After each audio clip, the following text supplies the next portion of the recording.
always think colors first off. Color fanatic. That was, if you'd look at one of my paintings, say, that's my color right there. Yeah, it's like, you can't use that anymore, that's my color. So, and I'd go, and then the next time I'd use that color, I find myself not using it. That's Steven's color. Yeah.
I had a hard time with the bedroom. I had a real hard time with the bedroom. I mean, there's so much him, I mean, if you looked at that bedroom, you'd say, well, Stephen lived here.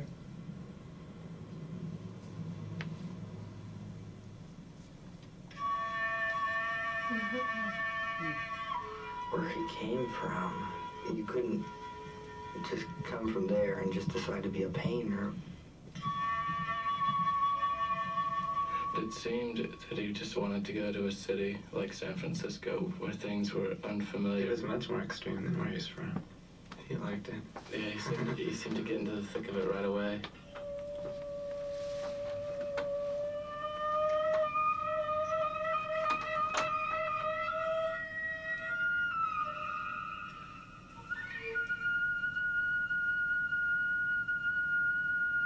He had about 10 jobs out here. I don't know. Just the theater was the job he had the most. And he worked at the bookstore.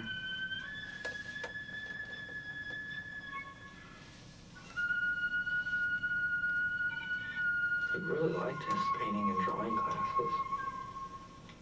I really liked school.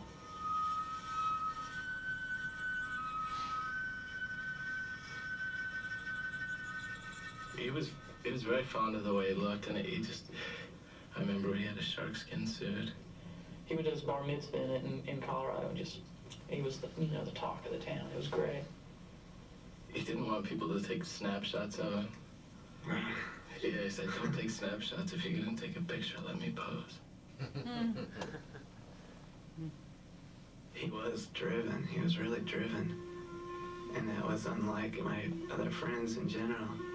And it was really good, I thought, to be with someone like that.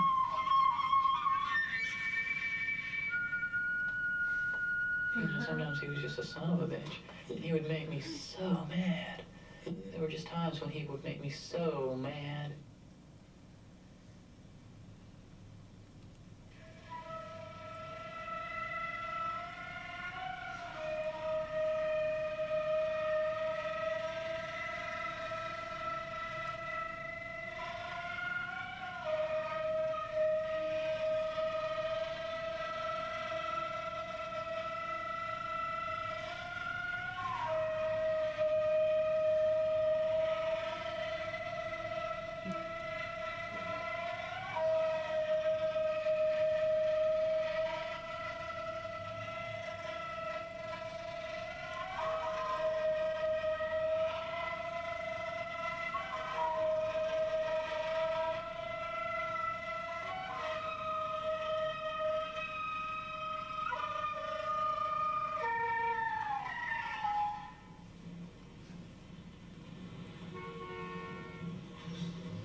When he died, and we went over to his house for the first time in ages, and there were just tons and tons of drawings. And I had no idea he was doing that. I knew he was drawing his sketchbook and stuff. He was doing these pastels. And there was just so much more work than I expected. He was doing a lot. Everything was working out really well.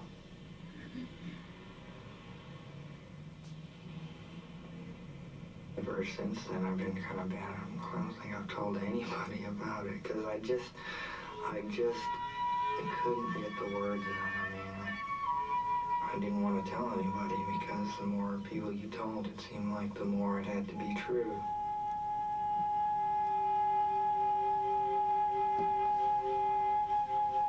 I was in the library going through all these periodical guides, and I thought, well, I'll just look and see if Stephen, rated an entry in this. There was this Chronicle index. So I looked under his name, and I looked under crimes and homicide. I mean, nothing. There was just no trace.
Can you get the lights on? Get the lights back on, please. Okay, what do you think? Good. I want to return to some of the sort of broad overall things that I'm talking about today. I'm curious I realize you've just seen this, but what do you think are images that might stay with you out of this, and what do you think are things that you learned that were said that might stay with you, or that you saw? The phone booth is going to stay with me. Spending time in inner cities, it feels dangerous, and the booth, the image of the booth is clear, and also the very pained images of man on the paintings. Of the person? Yeah, Uh-huh. of his work, his artwork. Yeah, anything in particular that anybody would say of his work? Like somebody falling Falling. backwards, Yes. painted on that wall. Yeah. Yeah. That's strong. Very strong, isn't it? And it also, it speaks to what I think one of the themes of this piece is, yeah. Yeah, a lot of, like it's almost he personas on death, a lot of bodies. A lot of that. I hadn't Red thought about behind that. the head, Mhm. obvious portrait of him, and then all this red behind it. Yeah. It almost, Did you hear? No, okay, sorry, you? Yeah. What theme in particular are you speaking of when you said that? I want to get to that in just a minute. I'm trying to get just at first at what sort of strikes people about this, yeah. It reminded me of when you come to a crime scene with the chalk outlines, all the bodies. Yeah. That was what struck me. Uh-huh, Just kind of the flat image of a body on the yeah, ground. yeah. Yes, you I had an awareness later on, as the piece went on, that how much self-portrait there was in his work. We saw a lot of his work for a long time, and then as they started showing more and more photographs of him, and then back to the actual painting, how much he did self-portrait. Yeah, okay, yeah. What sticks with me is the absence of other people, of the voices that we hear. We don't see a face with it. Like we're seeing his work, but we never get to see him because he's dead. But it goes on with people that he knew. You don't get to see them. Did you need to see them? No, but it is strong. It's interesting in this whole piece, the people add a lot, but you actually don't, they aren't really personalities or characters, and in a way they are, but we don't really need to see them. It's something to think about. The subject is something different from them. I'm thinking, Yeah. if they had footage of him, video footage of him alive, that they could have used, they probably wouldn't have wanted to use that. They just used still photographs, and that Yeah. added this stillness It's a good point. There might have been some Super 8 footage or video footage. I should ask them that, actually. What do you think about, I'm just curious if you think that the people who made the film knew the guy? Mm-hmm. Thought they probably did. What gives you that Because you feeling? really get a feeling of who he was just from the way they were talking. When they knew. Well, the people talking are not the filmmakers. The people talking are, or I would say they're people they interviewed. Are friends of the people who made the film, I'm asking, do you think that they What made me necessarily think knew that the they person? knew him was just that there's the bedroom scene. And to get that bedroom scene, unless the parents left it as, an altar to his memory, then they're on it right away. What were you gonna say? Wasn't that in the museum? I thought they set that up in the The museum. bed? Yeah. Ah, oh, I hadn't thought about that. I thought that was his real bedroom. That's what, 'Cause they at first said- I thought it You was thought the that was part museum of the too, until they display. panned in to the bedroom. At Because first they I said was- museum, too. the bedroom piece is what got me. That's what one of the friends said. Yeah. I was okay until Going I saw the into, bedroom. oh, I thought they meant when they went into his bedroom to get his stuff. Oh, I don't know. Oh, that's interesting. I've seen this many times and I don't know that. Let me ask you, I want to go back to this whole question of what is this about? What is this piece about? Anonymity, to a degree. Just vanishing I think it's portraying that how many lives are lost that we never know about. You know, and things like that that happen and only the people who knew them knew. Pretty existential. I mean, you get to the end and it's just, here's all this beautiful work he's done and he doesn't even, he's not even worth a note in the back of a journal. So except for this and his immediate friends, he's forgotten. He's gone. He's lucky in that somebody made a film about him. Right. What gives you, when I ask my students this, what is this? They said it's a self-portrait of, their first response was, it's not a self-portrait, but a portrait of this young artist who died. And to some degree it is that. But I think you guys are hitting right away on what I think is really the theme of the piece. Not necessarily the subject exactly, but the theme. Which somebody said anonymity. What did you say? Something like that. vanishing. He just, like he died, he's just gone. It's like he's never been there. The sort of, the sort of anonymity of the modern world. What did the filmmakers do to give you that feeling, to bring out that theme? There were a lot of scenes that, I'm sorry, the name of the piece. The name of the piece. Very important point. Wrong place, wrong time. And how often do we say that? Boy, I was in the wrong place at the wrong time. It's just something tumbles out of our mouths, very commonplace kind of thing. What else? Some of the shots of the city, just the way shadows would fall and that really dissonant music. What'd you think about the music? Did real well. Liked it? really. Drives some of you crazy because it's so Yeah. shrill. Yeah. Well, I think it's also, if I'd have seen this a few years ago, I would have liked it more. But I've noticed a lot of this kind of flute music in a lot of pieces, and it's a cliche to me now. Yeah. Well, this is like 6 years old, this piece, I think. That would something like help. that. Yeah. I like the music because I find it really sets you on edge. It's that singular instrument.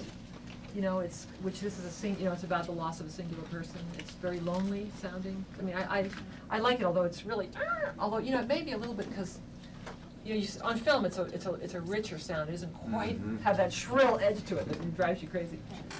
But the music adds to that feeling of anonymity and sadness at loss and so forth. What's the difference what between else? sound on film and sound on video? Sound on Does film anyone is know? much better. It is better? It is. Oh, of course, yeah. Is it a wider track, Randy, or? Well, it's a whole different kind of track. It's an optical track instead of a magnetic track. And also, just think about, typically if you're in a movie theater, this is actually a very nice little speaker. In most TV sets, there's these little squawk boxes that is where you hear sound. And in a movie theater, you have, really full range sound. So it's an optical track? It's an optical track, yeah, which has, which reproduces much better. It's one of the things one of the reasons I've always hesitated to work in video, actually, is because the sound is, far below what I like. It is getting better, but let's not get off into video sound. I still want to get at what, because I want to really, again, re-impress upon you guys what I started out by saying is that, is the creative choices that you have, is that every single shot in your piece should have a reason for being there, right? You have to think about every single one. And whether you make them up or you find them or whatever order you put them in, You should be able to say why they're there, and it must be eloquent from beginning to end. And I again feel as though it should not just be about the text, but also should have, if possible, a subtext. And I think the best pieces, again, whether they're 5 minutes long or 2 hours long, somehow reflect on the condition of the world, or the condition of humans, is how I see it, the human condition. And I think this one does, in making us really think about how little we know about the people around us, how people can just disappear off the face of the earth, and who knows, the anonymity of life in a city, perhaps. Anonymity you used. But I want to get at, how did the filmmakers say this? They didn't just create a portrait of a guy who died. They did more than that. What? Well, I don't remember any shots of people in it except the one of the woman and child. You They noticed that? were glassed in. They were only looking in through glass. Right. And the 2 shots of the phone. And what do they do then, by the way? They're looking in through the glass into his exhibit. Right. And what do they do? Walked away. They turned away. They And walked then away. it exposes the telephone booth, which is really great. Yeah. Right. And there's nobody at the phone booth, and you just don't see And it. then when they did show people, they showed their feet and not, Yeah.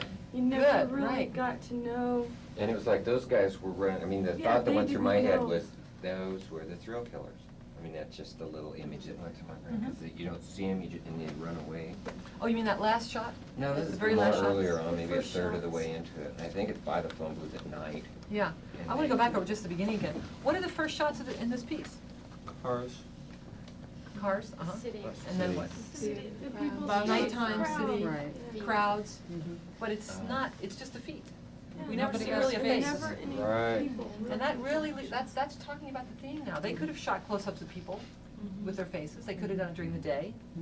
Well, You know, one they of- did it in that kind of anonymity of night, and they don't even show you full bodies. Yeah. In a fiction workshop that I'm in, and I would say the same thing is true of film, is that the very beginning should really saturate your story Yep. with what the whole thing is going to be Exactly, about. that's exactly what I'm leading up to here, is in every one of these pieces, and I hope in yours too. Think about the Reagan, the opening there.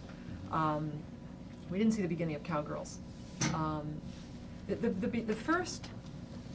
The first shot you put on the screen, the first sound you put on your track, should exactly be, as much as you can make it, about what your film is about. Right? It should set it up, it should be about the story, it should add something to it, right from the beginning. I don't know if when you watch fiction films, you should always pay close attention, especially with the independent films. So what is the first image? The first thing, the filmmaker has chosen that incredibly carefully. Also, what's the last image? I mean, what's the last image in this one? What's that? Wanted poster, wasn't it? No? No. It's the legs and the It's feet. the. And what happens to those legs and feet? They go away. They just walk away and disappear, It's the sidewalk. right? See, that's exactly, again, speaking to the theme. And you will, if you saw this again, I mean, that made an impression on your mind. And I remembered it after seeing it the second time, that was a wonderfully chosen image. That could have been the first shot. Or could have been just thrown in there somewhere. It's just this shot of a patch of light with a shadow, and the shadow just disappears. It's a beautiful way to close that movie. You remember the last thing that was said? And he wasn't even there or something. Something, we actually should She go back was on in the that. library. There was nothing, but the actual last statement, there wasn't a trace. I think that was, there was just not a trace. And that's not the end of the film. The film goes on a little bit, but that's the last words. So I want to just look at the beginning of this again, because I think. Okay. Everything, you know, your title, your choice of your first and last shots, the style you approach it in. This has a very, overall, wouldn't you say, a rather austere sort of style? It's not really lush. The camera tends to move rather slowly and languorously in general. You know, when we look at the paintings, it kind of gradually plays over them. It has a very kind of distant austereness about that, and certainly the music adds to that too. It's not a warm, friendly guy. I mean, we're intrigued by him, but it's not exactly it's a sort of a mourning, but it's not a pulling at the heartstrings exactly. I don't feel. But I also want you to look at it from the point of view of how carefully everything is, how carefully and perfectly everything works here. Okay. Like, think about when the first piece of music comes in, exactly where does it come and why? Yeah, go ahead.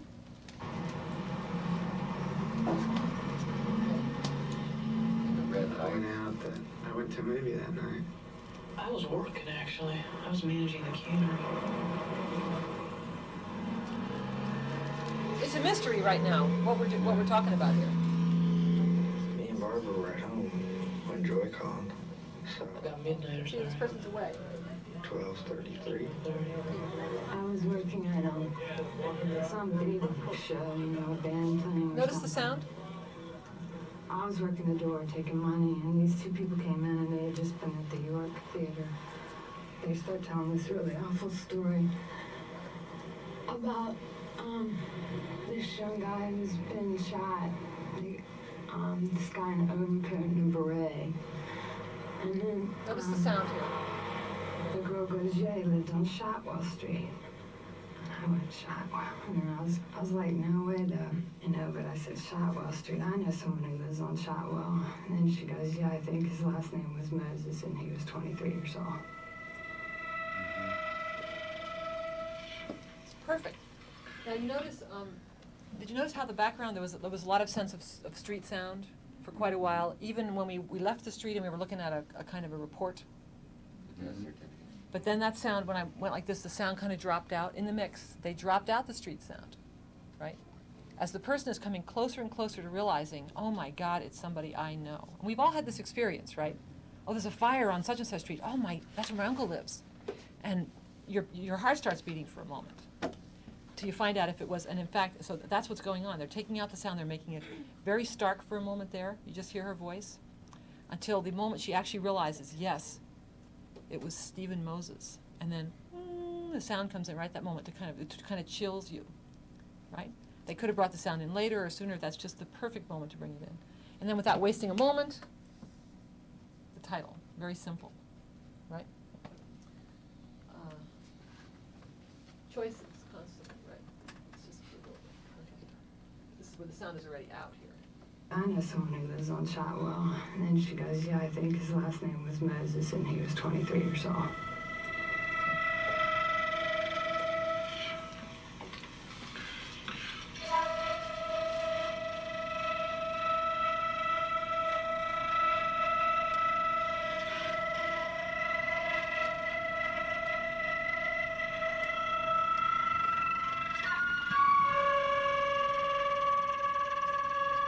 Real efficient. Phone booth, there's the phone booth.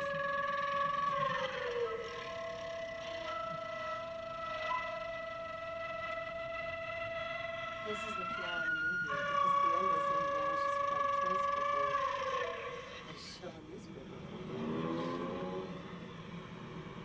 There's no obit about him, I guess is what it is. There is a newspaper clipping about his death, you're right, yeah, it's true. Now, these street sounds are just added here. It's bringing the anonymity of the street that we've established into this, too, I would say. I mean, they could have kept the music going here. They could have had no sound. Or they could have played some upbeat jazz or something. But they choose the street sounds. I know that he was proud of his work, if he wasn't always confident about it. After he was shot, I just figured he had to have a show. It was going to happen. I mean, everybody was just, you know, we're going to do this. I think it's nice that it starts in the middle. It says, well, I know that he was proud of his work, even if he wasn't confident about it. They don't say, well, you know, they don't explain anything, right? You know, he'd been painting for years, or, well, he was quite a painter, or whatever. It's just, I know he was proud of his work. We already know that he's a painter. We don't need to go over that again. There's another moment, which is coming in just a second, where the same principle is used, going in as late as you can on a subject, keeping a little mystery for the audience to keep working. I think he knew a lot more about art than he thought he did. Worked the colors really well. I always think colors first off. Color fanatic. That was, if you look at one of my paintings, say, that's my color right there. Yeah. You know, it's like, you can't use that anymore, that's my color. So, you know, and I'd go, and then the next time I'd use that color, I find myself not using it. That's Stephen's color.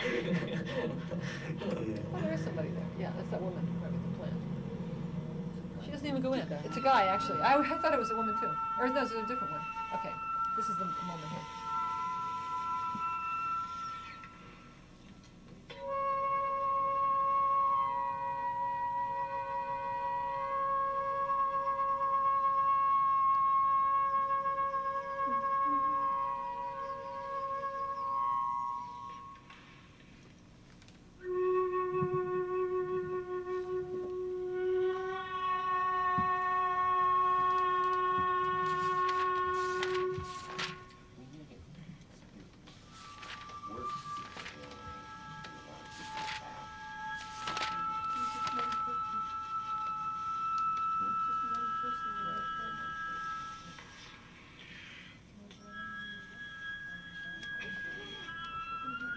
I love this shot. 180 degree, very slow shot. There's a couple of very nice details. You can picture him lying here, right? And this.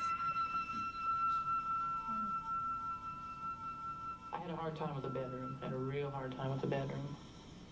I mean, there's so much him, you know. I mean, if you looked at that bedroom, you'd say, well, Stephen lived here.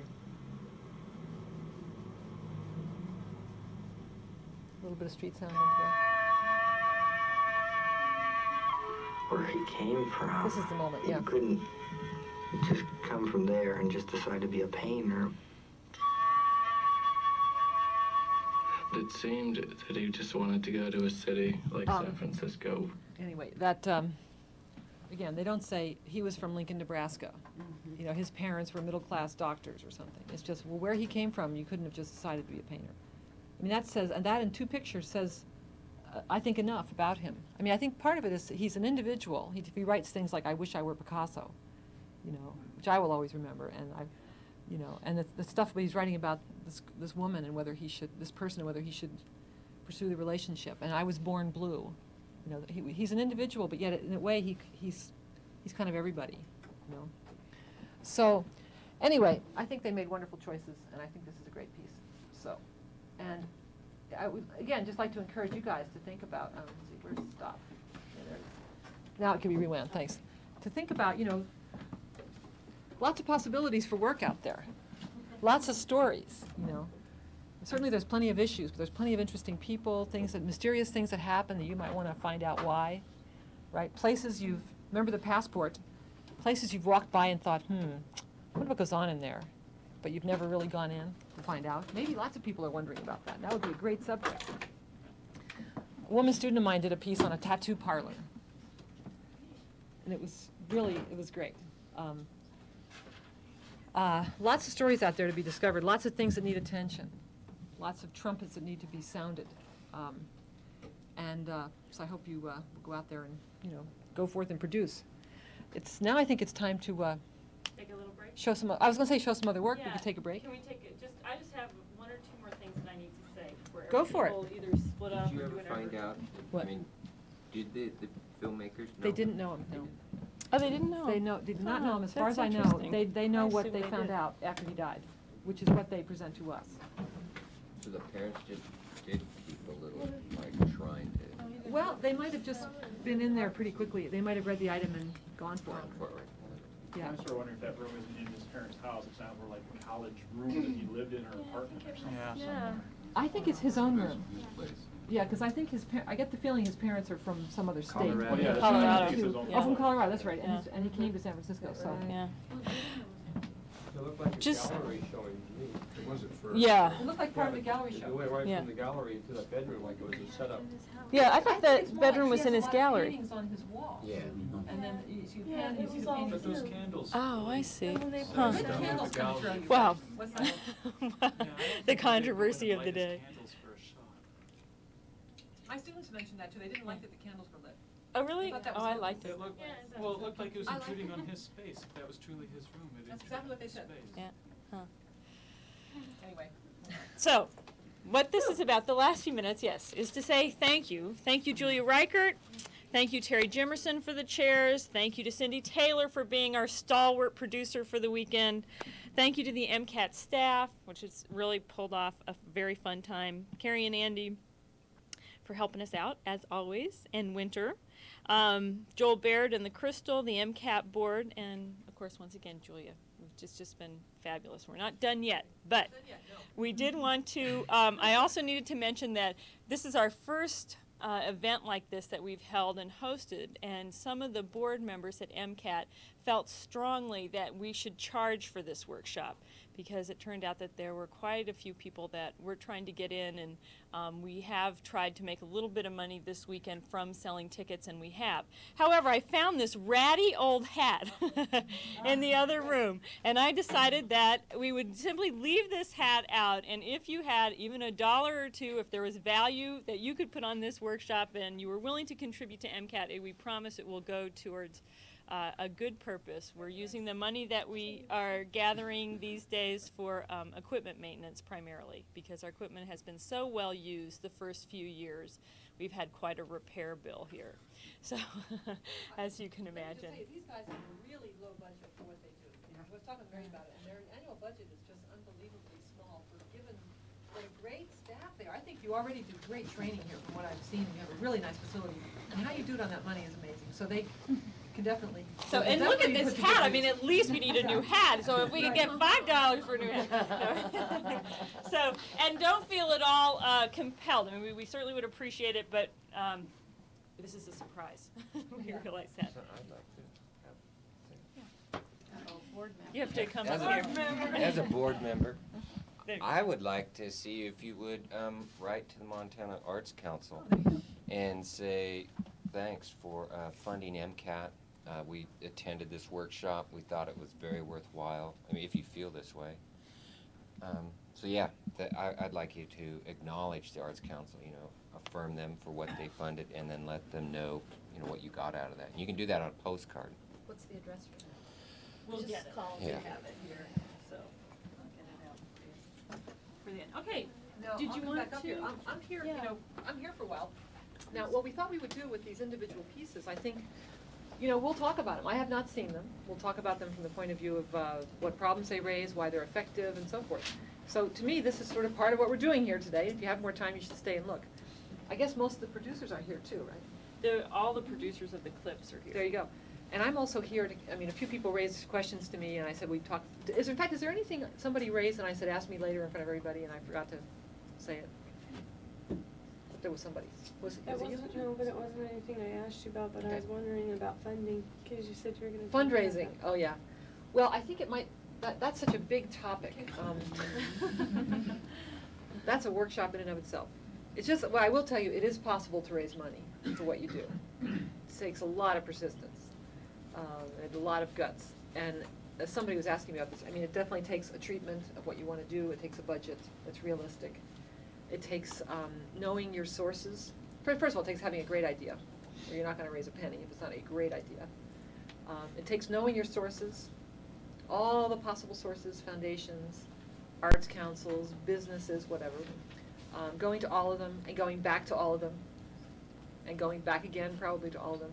It also takes, I think, thinking of something that, well, maybe access producers are more into this than filmmakers, but if you think about it, what you need to do a piece is not necessarily only money, right? You need people to help you, you need equipment, you need tape, you need gas for your car, you need office space perhaps, you need telephone, you know, you need things, not necessarily money. So if you make a list of all the things you need, and maybe you can come up with some of those through trade, or you can convince a local business person to donate them to the project for having their credit at the end. You know, there are ways to get this stuff. There are many ways to skin a cat. The same is true for many ways to fund a video. But, I mean, again, that would be a huge topic. Do you ever give workshops on fundraising, Mary? We haven't. It's something to think about. Yeah, that's something. We'll do another series. Every year we've done community production workshops on different topics. Yeah. And so this year, Might that's do a that. possibility. You know who, Robin Reedy up at 911, you know, in Seattle, Uh-huh. which is not too Yeah. far away, right? No. And she does a monthly workshop on fundraising, Oh, really? Great. like 2-3 hour workshop. Maybe she could That's come and great. spread her Huh. notes out for you and let you see what she Sure. does, you know. Yeah. It's definitely possible to do. I do want to encourage you that it is, I mean, people do it all the time, and it's not necessarily that you need thousands and thousands of dollars. You may need $1,000, but a lot of help, a lot of free stuff. So. Juliet, all the clips are, Yeah. are not, I think there's There one was more one- Will had a there was piece one or two you he was suggested we interested start in. with. We But talked there's about four starting with. right here and they're all lined up, so Is this just the one takes- that the person has, this person's from far, far away? Yeah, Lynn, You have to Mary. leave. Are you gonna leave? No. Okay. Well, do you have a suggestion of where to? That's good. Start Start wherever here, you would okay. like. And Lynn might wanna introduce, I don't know if you wanna Why don't I say what we have? talk about it, yeah. Or do you want to say, we have a stack of black cats. By Lynn Merrick, over here. We're just going to look at like 5-minute pieces, Yeah. something like that. We have Planet Waves, which is Gwen and Rich.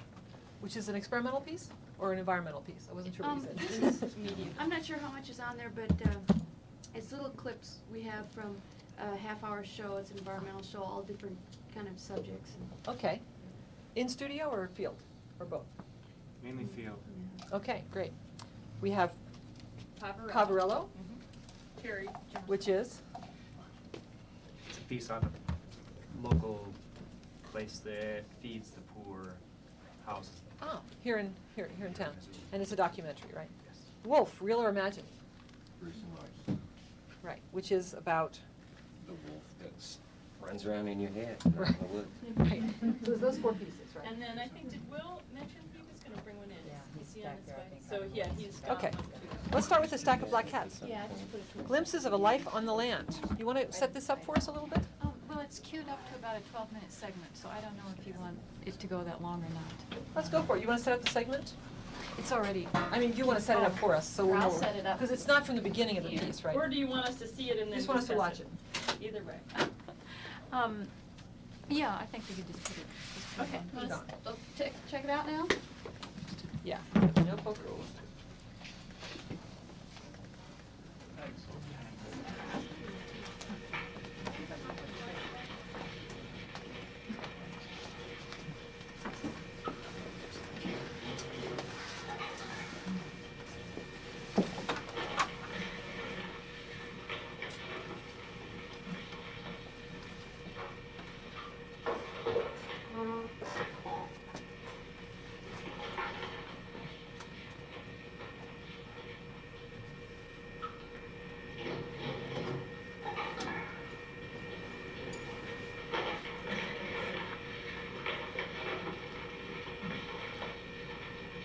The kids like come in because I have so many souvenirs in here, I guess you'd call them. Saved oodles of cards, I can't throw them away. There's so many pretty cards.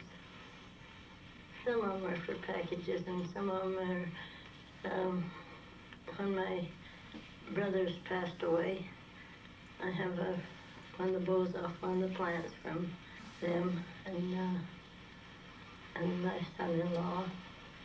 And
And he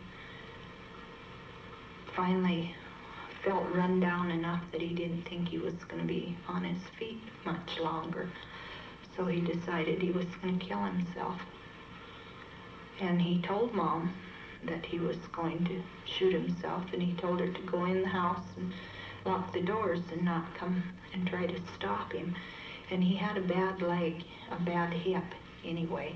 But she didn't think he could get up to the cabin where he said he was going to kill himself because it's up on top of a real steep hill, and there was snow that had melted, and there was a skift of ice on top of it, and it was so slick he couldn't hardly get around.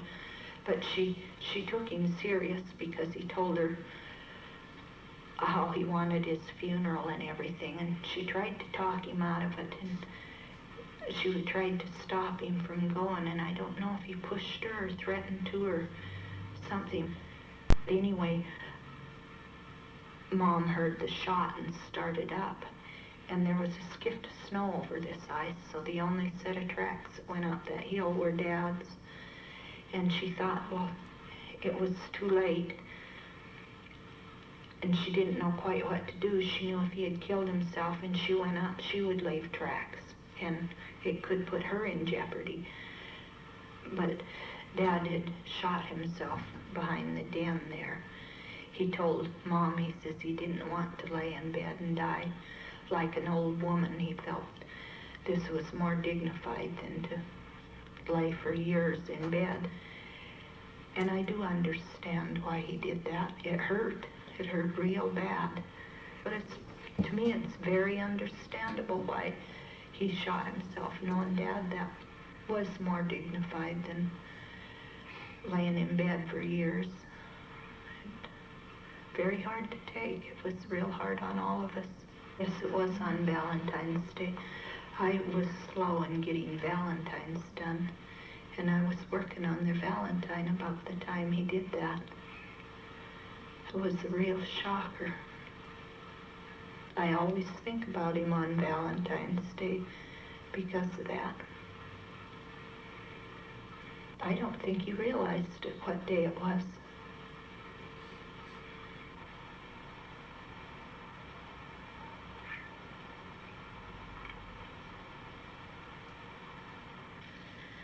And I went to call him one morning, and here that water was the highest I'd ever seen it.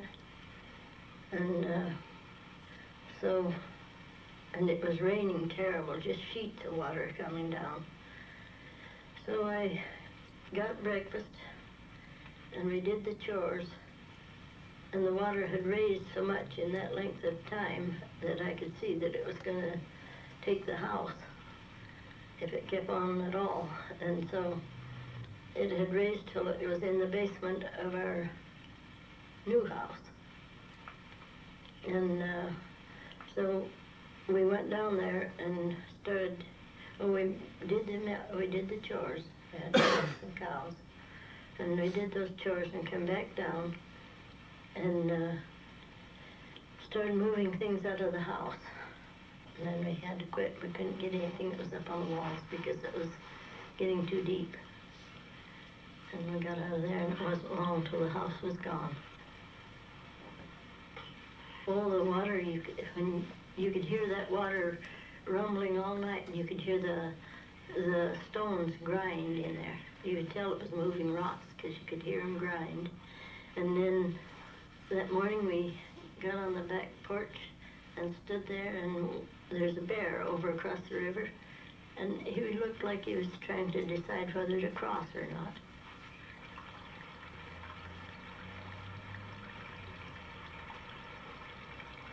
This year I think I'll cut down on what I plant.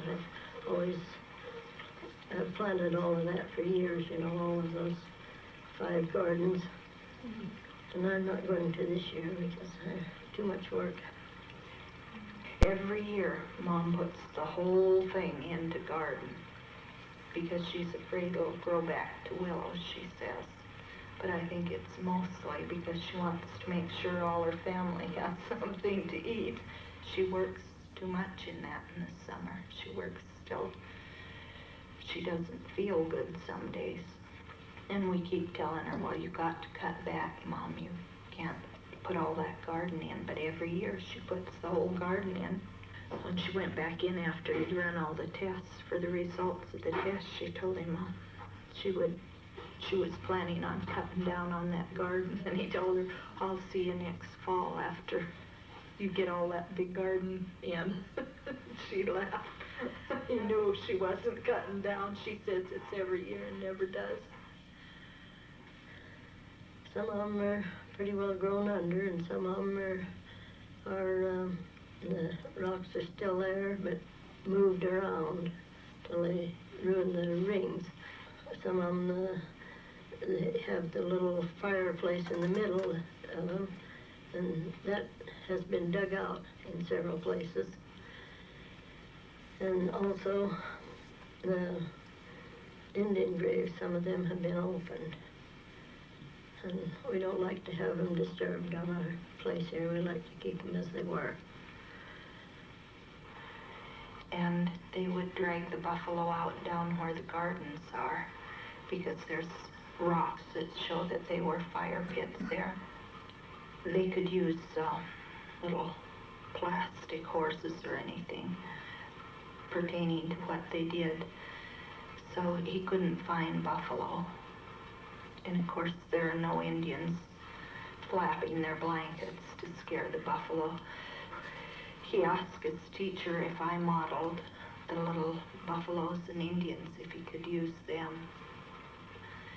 And then for realism, he went out and broke a few little twigs off the bushes out here.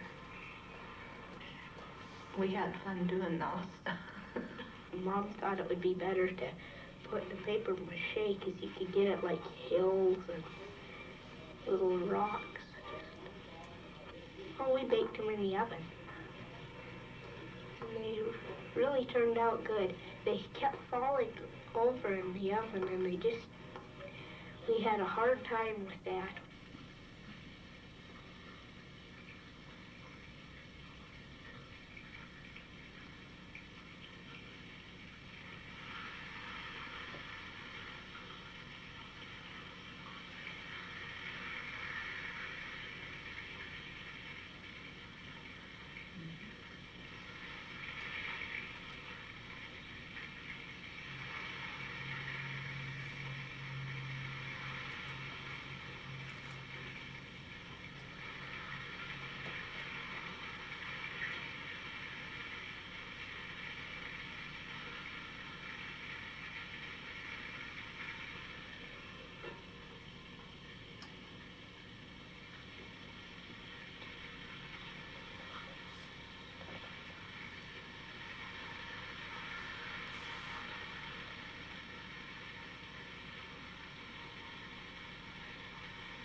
And it come Christmas time, and they didn't have anything to eat for Christmas dinner. So the two little boys, Sam and Dad, went out that evening, and they had a box, and they propped it up with a stick and put a little grain under it, hoping they'd catch a bird or a rabbit or something for Christmas dinner. And they went back in and went to bed, and the next morning they rushed out there to that box. The box was down, so they were sure something was under it, and they reached under real careful and grabbed, and there was a great big jackrabbit. So they had jackrabbit for Christmas dinner. Effie cooked it in the oven and put a strip of bacon over it. Dad says that was a real good Christmas dinner. He never was one that would complain about what you cooked, because he went without a lot when he was younger. Everything you fixed was just how he liked it, which was a good thing with all the girls in the family. And we burned cookies a little bit, of course. He always ate the ones with the mahogany finish. He said those were his favorite. I really think they were, if they were a little well done. Mark would kill me if he saw how I stacked that butter. He always wants me to build a city. He does every time.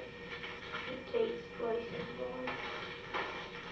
Maybe they taste twice as good to him, I suppose.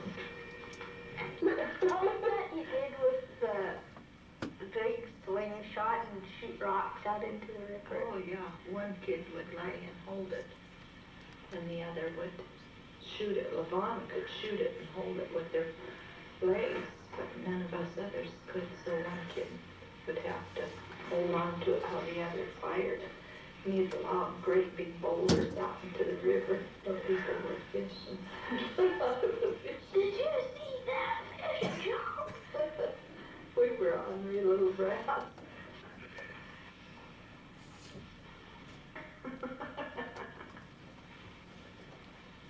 We used to make little ranches and we'd make cross fences and then string mom's thread. And she was, of course, real excited when she'd find a spool of thread used up on a ranch. You could use a spool of thread for something, too. When you're done with it, you could use it for something. Yeah, but we would make stick horses, too, the little tiny things, and tie them together with their thread. And put them in the ranch.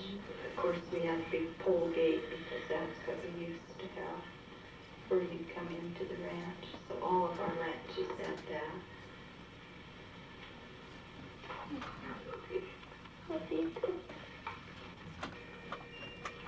Of course, they had all of us kids. And I guess maybe we were crazy little buggers running all over, you know.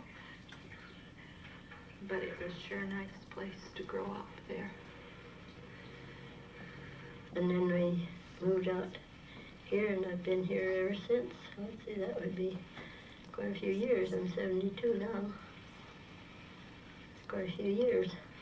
But that's just part of Mom. It's pretty up there and peaceful, and I wouldn't move either.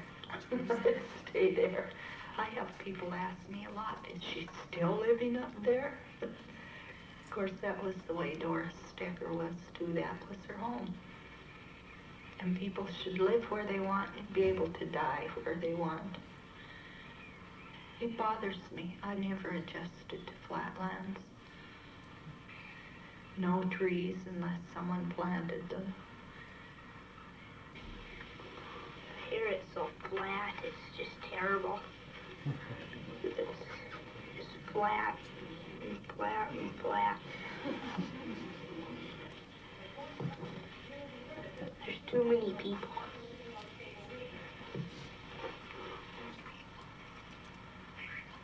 Should we cut this off now then? Sure. Are the lights too? That's a very nice piece. Are you interested in getting people's comments, or is there something you would like to ask? Well, I've shown it to a few audiences and had it in some film festivals, and people either really respond to it as the slow-moving pace works, or they're just shuffling around, and that's just always one thing I wonder about with people. And it's just you're wondering about the pace. Yeah, I mean, this is just the last, I'm sorry, it ran a little long, maybe 15 minutes, but just dealing with not the story being the content, but the essence of the way these people are. That's the reason I wanted to make the film. And I always wonder about people's reactions too, because they are strong stories, I think, but mainly the pacing. I mean, if that's hard. Yeah, let's hear about that. What do people think? I find it very refreshing. Lynn knows how I feel about her film. I really like it a lot. I like that slow pace because I feel real personal with that family and the daughters and the mother, and I really like that. I feel like because of your shots that I know their house, I know how they live, I know the problems they've gone through. So you feel by the time this film is done, you feel like you know this family, you've known them for 10, 20 years. And I really find that real refreshing. Some documentaries that handle families are just, this boom, boom, boom, boom, boom. And that's why I really do like this piece a lot. It's one of my favorites. Yeah, it's very good. It's 40 minutes. The whole piece is 40 minutes approximately. I'm wondering about other people who maybe haven't seen the work before. Any reactions you have to it? There you go. You haven't seen it before? Let's start with people who haven't seen it at all yet. Yes. I think it definitely does the job, and I think it forces a person to get into that pace of life that they're in. I found myself wanting to move a little bit faster, but on the other hand, I also wanted to sit back and just watch those eggs cook, So I think it does the job, definitely. What were you going to say? There's basically I got him to where the eggs and the bacon were frying. Okay, we're gonna have breakfast here. I'm just gonna wait till it's done. And then you can almost smell it, you know? Yeah. You really can. Yeah. What else? I think it has, I think she's a good subject. And some of your images are really very beautiful. I mean, talk about, it's full of rich details. This would be a great film to show for people to get them thinking about how to find in the details of people's life, how to find eloquent ones, and series of ones. And I think you also have a nice, I don't know if you shot it or if someone else did, but it has a really a nice sense of the use of the full frame that I talked about, the wedge and really lush, big images. This is film. 16, right? yeah. Yeah, it's film, so it makes a difference. Use the wedge a lot. And I thought that whole story that finishes, they're making the Valentines. And at the end of the story, you find out what the connection is. That he died on the husband died on Valentine's Day, is great. And the calmly sort of watching people do things, it does work well. My only suggestion for what I think might improve it is there's a couple of things. One is I think there could be. It's not about the pace really. There could be a stronger connection between the moments when there's a strong connection between what's being said and what we're seeing. And I don't mean a literal connection, like he died on Valentine's Day, oh, there's a Valentine. But a stronger sense of connection between the shifting of the scenes and what is being said, I think might make it more effective. And an example of that is, I've only heard it once, so I could be wrong. There's wonderful images of the little buffalo and the one falling off the edge. And then there's the next scene is the bacon frying. We start with bacon, I think, and then go to the eggs. Now, as I remember that we were hearing a story, or we were hearing someone's talk under that, and it seemed to me there was more or less the same subject matter and no real pause or anything as the scene shifted. So I didn't sense a real strong connection or what's the word? I'm tired, so I'm forgetting the word I always use. Intentionality to the sound and the image at that point. Although the images were both great and the sound was interesting, my instinct would have been to, when you change, to sort of make a story break there, or to have a pause to hear the new sound come up, and then go on with the story, whatever. There are a few other examples of that.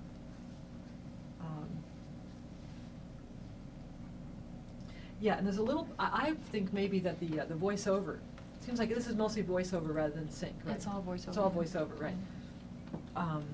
Again, not the pacing, but I think it could have been made a little more efficient, kind of. That just being tightened up and sort of grouped together a bit. And let me just give you an example of what I mean by that. This is all just my own personal reaction. Make of it what you want, because I could be totally wrong. At one point, there's this wonderful statement toward the end: people should live where they want to live and die where they want to die. Wow, that's a wonderful statement. And you're out in this vast plain and so forth, and it's great. Then she immediately goes on to say, I never did get used to the flatland. And again, my instinct would have been, you have a wonderful statement there. It's like some of the things we're talking about. Let us reverberate with that before we go on to talking about the flatlands. That's what I mean by sort of really making stronger, grouping them together more, tightening them up maybe a little bit at times. Not to make them like quick, I don't mean that, but just a little more. Sometimes if there's too many words, it's almost like you lose yourself. I found myself at times really with the stories and at other times kind of out of the story. And then getting back into it again. And if we went through it a few times, or maybe you already feel this way having seen it, but I do, yeah. You feel like it could have been made a little more elegant, right? Yeah, just tighter. I mean, I think I got too tied up to the physicality of matching things and the track and the picture and not letting go of some things, and I think I got locked into that and then mixed it and was locked in. And because I completely agree with you that it just drops at different points, and I think it gets boring actually because of that in certain places. Yeah, I don't know if it quite gets boring, but I think you have gems in there that need to be polished up so that they really shine. And sometimes that's, less is more, right? Less is more. We all know this. And this is the kind of piece that I think a little less would have made the things that really work better. It needs pace. You need peaks and valleys, and it's a little bit like this, which is fine. It's that kind of piece. But even within that kind of piece, you know, you need things that draw you back in and are more intense, and then kind of let you back out again. This has a pace like ocean waves to me. I mean, I come from near the ocean, so I guess I think of that. You know, it goes on, and it's sort of eternal. That's great. That's something about this person. But still, there needs to be a sense of ebbing and flowing. It's a little too even. So I think probably just another, maybe you needed, I don't know how long you edited the piece. How long did you edit the sound? Oh, I literally wrote everything out, 13 hours worth of tape. Right. I mean, that I wanted to use. You some- logged it really Yeah. in detail, yeah. Yeah, I mean, I know every breath they'll ever take again in their Right, lives. yeah, right. But, yeah, I mean, this went on for 4.5 years, so Mhm. off and on. So the sound, yeah, was, I don't know, years. It's, I think. Yeah, okay. You know. Well, sometimes what I suggest to people, and I'll just not focus this on you, but on everybody, sometimes what you need, as you get toward the end, or once you have like a cut, your first cut is usually what I consider a rough cut. It's not really the real thing. If you're making serious documentary. And then you need to, I always suggest people like, take some time off, don't listen to it, don't watch it, you know, and then a couple weeks longer if you can, and then come back in and maybe bring a couple friends in, drag a few people in and sit down and watch it again. Usually for me then at least things just pop out at you that don't work. A little bit drag or that don't make sense or whatever, little raggedy cuts, that kind of thing. Then you're ready to get back into it again. Perspective, you need perspective, right? I had one question. Let's put it in the next for piece, you. let's see. Do you ever see the old woman? Yeah. Oh, okay, well, Sorry, I I don't know which noticed picture. you never really Oh, saw in her the film. face. Yeah, it's Yeah. her, it's about her and Yeah. people surrounding her, but this actually doesn't, that cut That's doesn't. what I mean, do we ever, in the whole thing, do you ever Yeah, show her? about 3.5 minutes into it. You don't see her for that long, but, yeah. But we have a hook for her, yeah, which is, we have a way of laying it Well, I out. thought it was Yeah. real interesting in just that part that we saw how we never, we saw her, but never really saw her, and I yeah. thought that was really interesting, because we knew her, Mhm. and yet we never really, Yeah, knew what she looked like, and, yeah. I like that. This is a really valuable piece, I think, that you made. I really do, and I think it's very lovely to watch, and I would like to watch the whole thing. I mean, this doesn't turn me off to seeing the whole thing at all. You know, I want to see it. So, any other comments for the maker of this? Where was the location? It's Sun River Canyon, Brown Kiss. Did you recognize that? Yeah. Uh-huh. That's in Montana? Yeah, north of here, or from Missoula, north and east. Right. And what moved you to spend so much time on it? Well, my grandfather had a cabin in this area, and then I've been there all my life as a little kid, and then my father had the cabin and just been attached to that, but she's the last remaining old timer in that canyon. So you grew up And a lot in her presence? I wasn't there a lot, but just a real attachment to memories and my dad telling stories, and then these women living their whole lives there.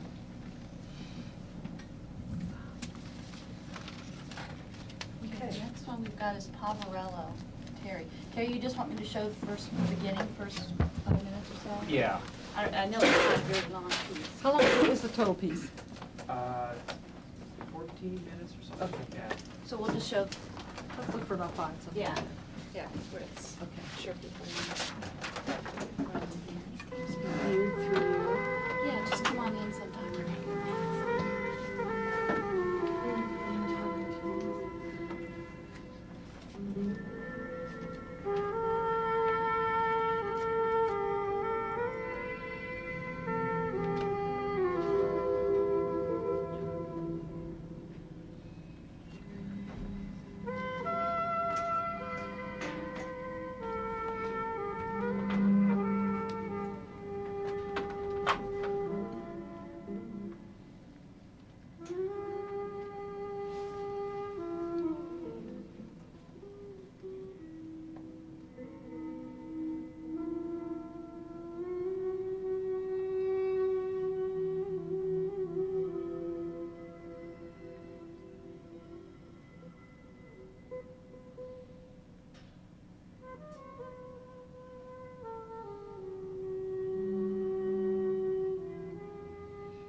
welcome to the New World Order.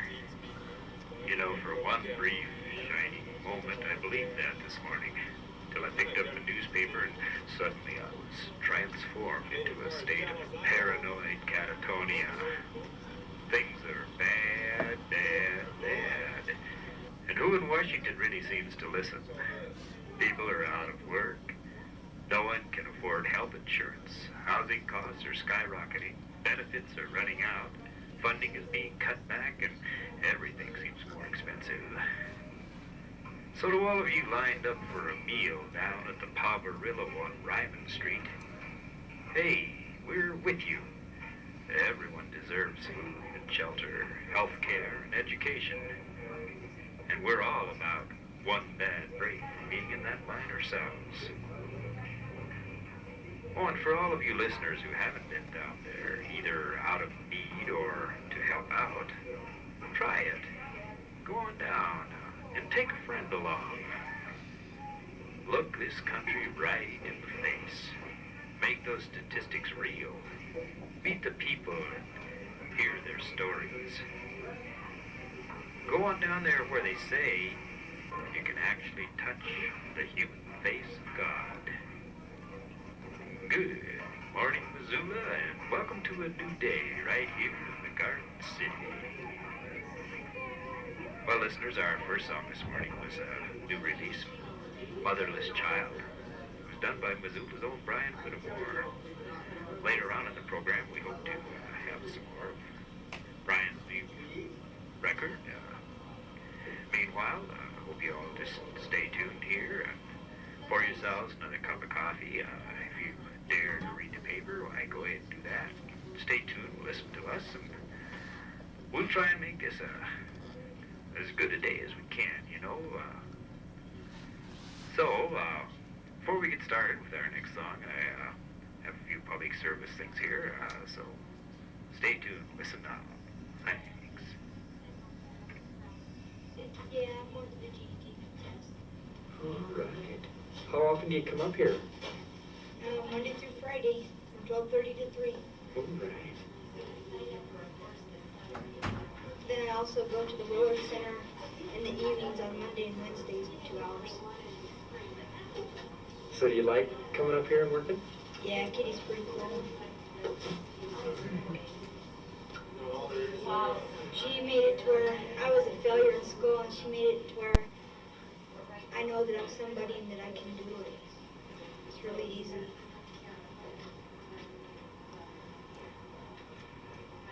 So what do you want to have come out of all of this?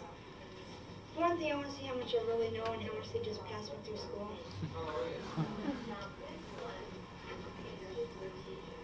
And what kind of work would you be trying to do?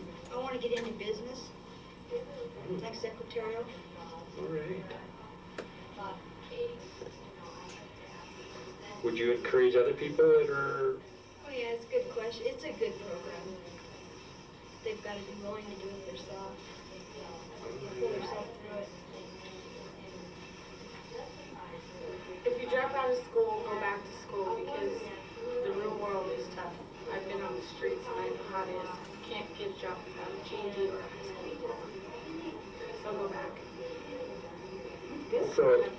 So did you drop out of school and I just... dropped out of school in 9th grade when I was 15.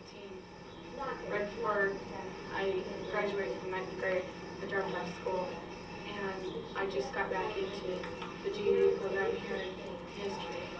And I'm 17. So you lived out on the streets? For a while. How do you get by when you're doing that? You don't? Soup lines. So have you come down here to eat quite a bit at the Poverillo? I come down here to eat lunch and then I come over here to go to school. Right. So what would happen if this place wasn't here? What would you be doing? Going hungry. How about the Joseph? Want to stop there? That's a good place. Good place to stop. Good. Well, how much do we want to see the rest of this? Are we hooked? Do we want to see another 7 or 8 minutes?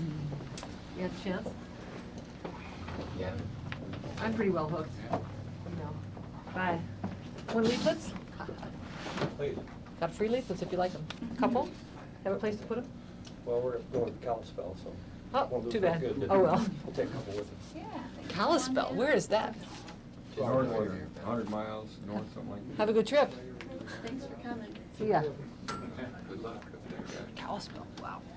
I really like the introduction of this, the black and white beginning. It's excellent. Yeah, how do people feel about that? It's an interesting choice, right? Yeah. Black and white video. I liked it. What does it recall? What does it make you think about? The Wizard of Oz. Depression era stuff, too. Depression era, Yeah, yeah, right. yeah. Is that what you had in mind? I didn't recall that the Wizard of Oz did that. I just, Yeah, it starts out black and white.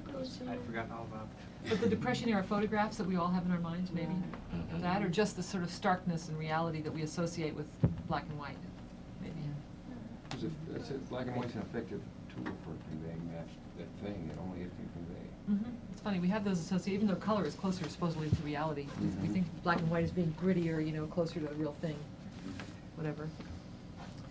I think my choice basically was that I wanted to try and make these people real, and somehow going from the black and white, which could be newsprint or stereotypical things, to fleshing it out in real lives and real color is what I intended. Although I love black and white. Yeah, me too. I think it's a good choice, and I also liked your choice of the music at the beginning. Do you have somebody compose that, or where'd that come from? Yeah, I asked a friend of mine. I wanted that song done, and they did it two ways. One, it starts off with it just instrumentally, and then the piece ends with it done vocally, with a woman singing it. So I just contracted it done. It works out on that. There's a sense of structure here, right, that we're kind of getting deeper into something. We get a general introduction, then we begin to meet some people. Or we begin to see people, not really meet them. With that whole section that the radio reporter, the Good Morning Missoula guy. Pretty strange guy. And then, I think you use pretty much fade outs and fade back ups to create sections, to let us know there's a new section. Right. And a page turn or something, some effect. I did that Twice or once, so. but I just felt like cuts and dissolves didn't work there. It was like there just had to be some kind of a ripping feel. You peel back, and here's I don't know. I think that was what the intent was there. That works. It was nice. Anything you think could be done to improve this piece? The maker is saying, "Oh yes." What do you? It's always wonderful. The maker is always, as soon as you see it when it's done, it's like, "Oh no!" It doesn't matter how long you've worked on it. So, anything you think could improve, even details? What could improve the piece? Maybe, I don't know, because it's not like necessarily a criticism, but just something that threw me, is it starts out and it's very beautiful and it's very visual, and it definitely sets up an emotional state, and you start realizing what situation you're in. You're looking at this. Then this Good Morning Missoula guy, because it's very silly, and I felt like that threw me out of everything I was just set up for. And then it goes back into it, and you have these real life stories of these people that are using this center, and they're really benefiting from it. And so I guess that would be the one thing that I would change, is I wouldn't have it so silly.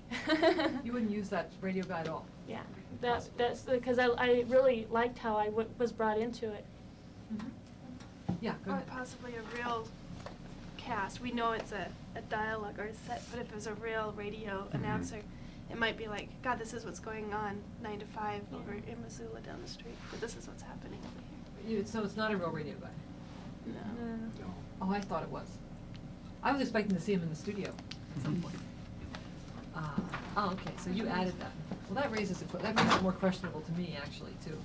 I thought it was a way for you to get the information through using him as a person. I think that's what I intended there again too. Was just there was a lot of text that I didn't want to present as text, and I wanted to have some vehicle to try and bring people into it, with without preaching or, you know, and there, it is a little silly, but it's also It's sardonic. serious silly. Well, when you say information, like what? About the center? Yeah, I basically intended this piece to be something that the Poverillo could use to go to service organizations and places like that. To get help. To involve people. There's all kinds of ways for them to be involved. And if people would not see the place just as a place where transients are fed, Mhm. that Where people are actually trying to change their lives better themselves. Yeah. They get help, they get support. We get that loud and clear.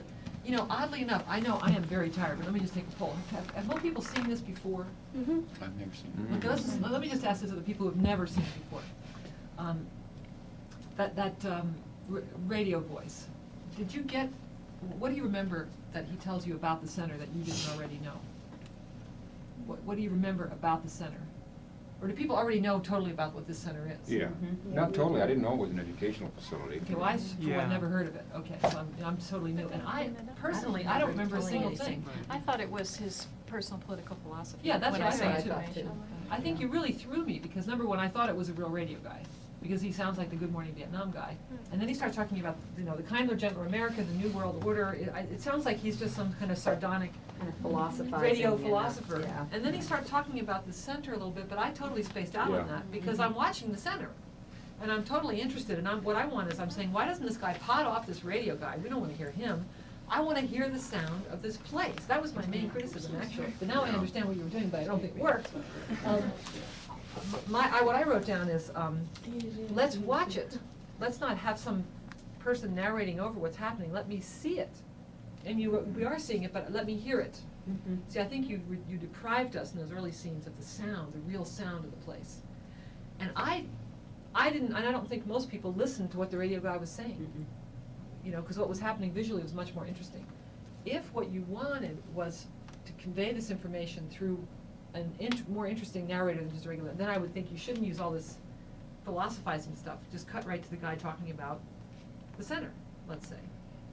While we're still fresh and we're willing to listen to him. I think we get tired of him, right? Well, plus We if tune him you out, want kind of. service organizations like Lions Yeah. and Kiwanis, Right.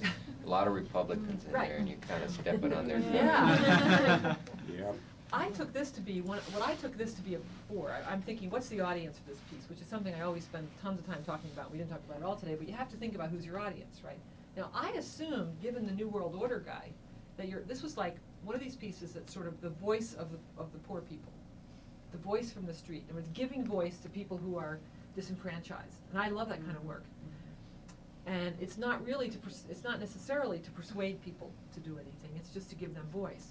If you're telling me you want to walk into like Rotaries and Lions clubs and hospitals and stuff for help with that guy, I think that's a big mistake, personally. Unless, have you seen it work? I haven't actually seen it work myself. You haven't used Although it yet. they've I mean, shown it and seem they've to used get it. good response. Yeah. Okay, well, we haven't seen the whole thing too, but just off the cuff, that would be my thought. And just, I'm sorry, go ahead. I think the beginning of it, Terry, was really, really powerful. Yeah, it's great. And some of the faces on the kids and the stills that you Yeah. captured, you could have developed that a lot more. I think that what followed was weaker, and I would have shortened up my color contact in the kitchen and so on, and stayed with that same venue. More clips, perhaps. The interviews of some of the kids. Stay in school. I dropped out of school. You know, use those powerful messages that your funding people would use, and I would have just kept on doing what I was doing, because it was pretty heavy. The beginting was. It was great. It had punch. I think you could come in on, we're all talking as, backseat producers here. But I don't know that you really need that narrator guy. I mean, I think you could take us into the center, let us see what happens, people serving food, people eating, the kind of general ruckus, maybe trim it down a little bit, and then go into these really nice interviews with these several young people. That would work real effectively. I felt like what his message was with the radio guy was, in Missoula, there are a lot of people living in a real nice way here, but then there are these folks. Yeah. And maybe that Well, could have been done visually too. Maybe there could you have think been a about shot that? of people eating in a restaurant or something. I don't know what could have been done, but Or maybe the message yeah. could have been gotten across Well, in a different yeah, way. That would be a whole other approach. That would be Right. like a different piece, but maybe something to consider. More shoes and hands. You know, the people Details. standing in line, hands and Details would be clothes. good. I have to jump in here though, just so that we can balance, because I was just watching this in the studio, so I was like, I gotta go in and say, I love the radio guy. I like the radio I guy do too. But I I think don't know about he's this. just Really well, context. because I think to me it's like, it's a new day. Yeah. It's a new day, and look what's happening on the streets. That's what that said to me. It wasn't that I got one specific piece of information out of it, but I got a whole sense of an opening of a story, really, an opening of a day. So, just to let you know. I got For that, me, I it got that, and I works. like the guy, but for the Yeah. purpose you're telling me that he's supposed to tell you information about the center, I did not get that from him. But I agree, I thought it was kind of a fresh way of starting this whole piece off. Yeah. I thought he was funny, and it was well written, just a little long. It was a little long, you know, that part. Yeah. So, I thought the interviews were nice, you know, you kind of have a nice supportive style. I think you're a little far back sometimes, some of the shots are a little hanging back, a little too much. That's kind of tricky, I'd imagine, though. I mean, you know, these are people in there, kind of on their, a lot of them down and out on their luck, and I would imagine it would be tough to invade their privacy. They're not Yeah. proud, a lot of them probably aren't proud that they're there doing that. And I can appreciate you having to do the wider shots so that you're not in their face with a camera. Right. But, I mean, I know what Julia's saying, but I also know the limitations of shooting in a place like that, too. Go ahead. I've wanted to redo a lot of it too with handheld mic or a mic out there. I think that's one of the real problems as the piece goes on too. The sound? Sound is. Could be better? Could be better, yeah. That's one of the. I found it very affecting, though. I mean, I definitely would like to see the rest of it. And it has a nice feeling of pace, nice little structure, good interviews. You know, it's basically a very good piece. We're here to be sharply critical. I loved Right. it. Right. I Okay. cable tested Thanks for showing it. anytime. Right. I Thank you loved both for it. showing it. Comments, too. Anybody else have anything they want to say to this maker? We love you, Terry. Right. Yeah. Okay, great.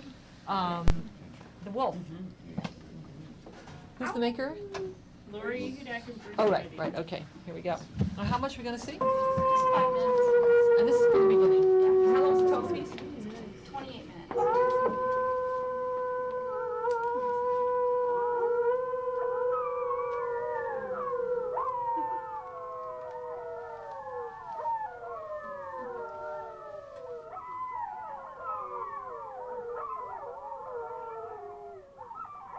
Our impressions of the wolf come from stories we heard as children. Little Red Riding Hood, The Boy Who Cried Wolf, and The Three Little Pigs. The same stories that our parents heard when they were children. It's understandable that we continue to carry these storybook impressions of the wolf with us, but are they accurate? Or have we, through the years, created a story wolf to satisfy our changing needs? An imaginary animal that bears little resemblance to the real wolf. I saw the wound on her throat. What animals are around here that can kill people?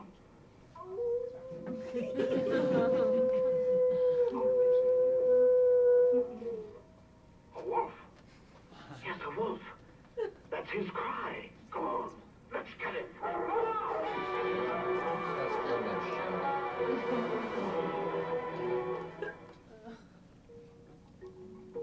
Since the dawn of man, wolves have affected our imagination and inspired a tremendous variety of stories. And yet no single view of the wolf is universal. A trait common to all humanity has been our attempt to make sense of the world by telling stories about the creatures and phenomena that surround us. As hunter-gatherers, we view the wolf more favorably than we later did as agriculturalists. During the Middle Ages, the farming people of Europe equated the wolf with demonic evil. Have our 20th century impressions of the wolf changed much? A look back in time will show how our imagination has transformed the wolf to suit our purposes. This will lead to a better understanding of our present attitudes towards the wolf and how those attitudes might change. Long ago, before humans recorded history with written words, we passed information from one generation to the next in story form. As a storytelling animal, we shape myths and folklore not only for entertainment, but also to communicate our understanding of the world and to instruct members of our society how to conduct themselves.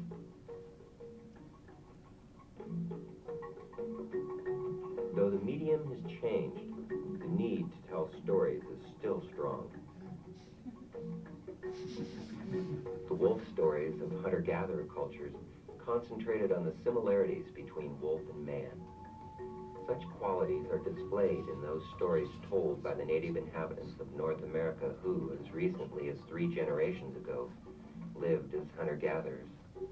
Their stories reflect our way of life before the advent of agriculture, more than 7,000 years ago. After we started to domesticate animals and grow crops, stories portrayed the wolf as an enemy. Later, the stories of Western religion characterized the wolf as a devil. Not until a few decades ago did scientific inquiry begin to reshape our vision of the wolf.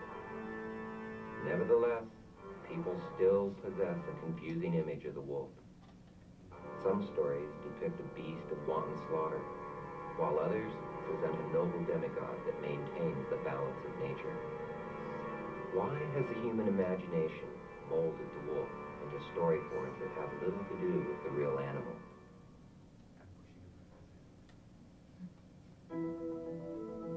Many people say that science has already addressed the real wolf, and it has, in part. Canis lupus, commonly known as the gray wolf, is the largest wild member of the Canidae, or dog family. The average wolf weighs a little more and stands a bit taller than a healthy German shepherd. While wolves may go for extended periods without eating, on the average they require 5 to 12 pounds of meat per day. They feed primarily on ungulates such as deer, moose, caribou, elk, and bison. Small animals comprise a minor part of their diet, and some wolves learn to prey upon livestock. In order to conserve energy and avoid injury, wolves test their prey before they attempt to kill. If the prey is healthy and confident, wolves usually abandon the hunt immediately.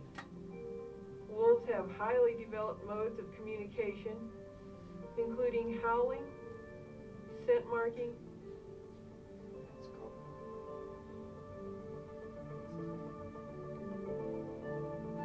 and a wide variety of facial expressions and body postures.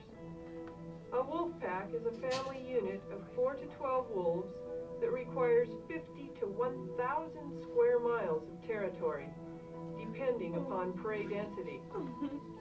During a hunting trip, it's not unusual for wolves to travel 20 miles in a day.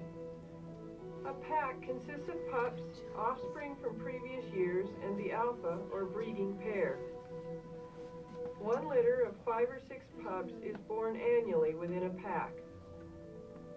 Wolves reach full maturation in 2 years, and their normal lifespan is 12 years. The main cause of wolf mortality is man. Okay, nice piece. Isn't it? Very good. What do you have to tell our makers of this? Want to see the rest of it? To see it, yeah. Well, they're for sale. This has a this has these. The first one and this one have a really nice package at all. Let's see. You made was this a commissioned work? We got funding through the Montana Committee for Humanities, Idaho Humanities Council, some other funding. Private. Yeah, private. Actually got 3 ranch families put money into this, which is wild to think of here in Montana. Did you know them already? Not real well.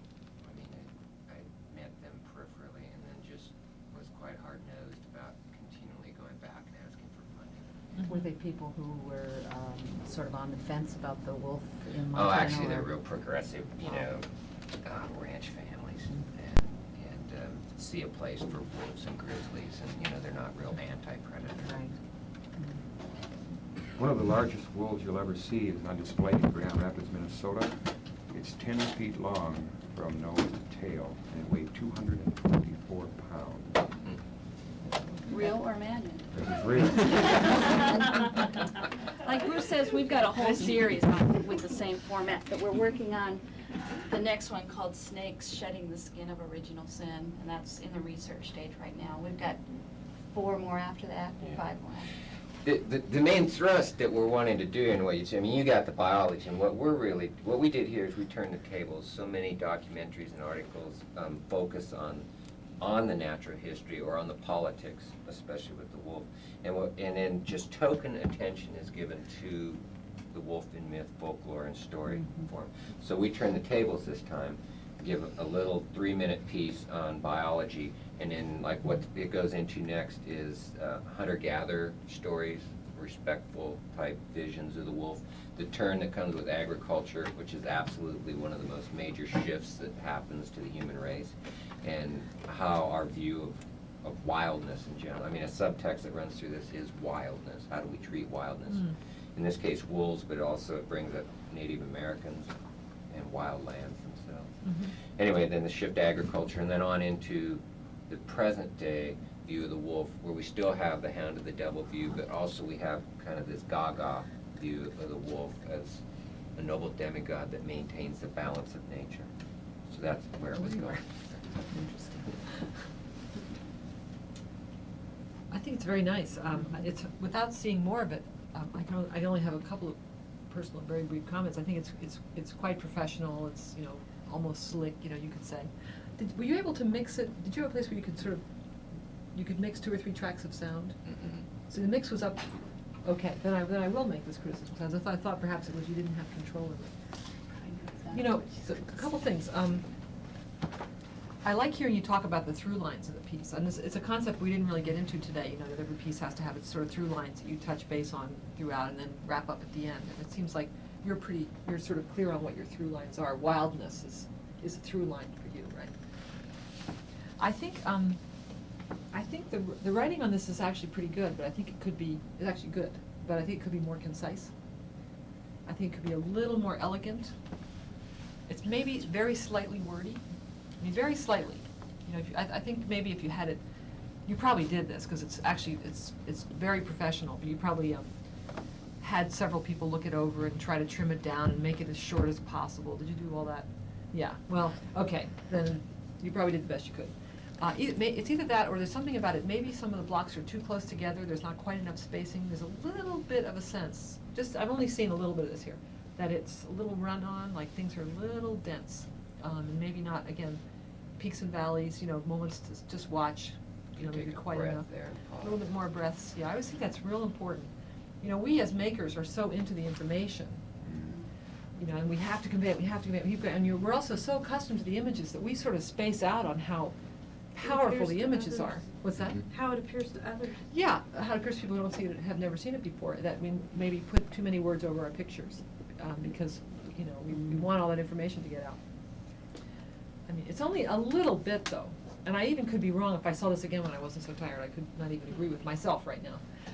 The one little thing about the mix, just one little moment that struck me is when you start out, after the open, you come in with that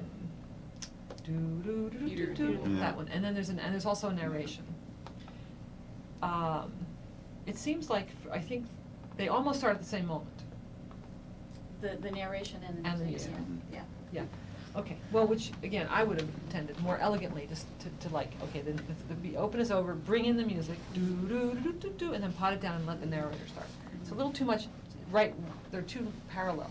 Yeah, just like the gate got open and they're out of it. Well, I think that was the idea, too. We just wanted to sort of slam it on people. That was our first narrative, and that was our first narration, big... Yeah. Bam, because the opening you didn't see, there was actually no narration at all, and then the title, and then that was our first bit. So we wanted it to be what's the word I'm looking at?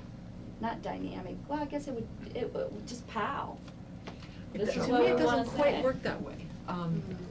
It seems like an unclear choice to me. I think if you started with the music up quite high and went right into the part of the music that we all recognize too. I understand.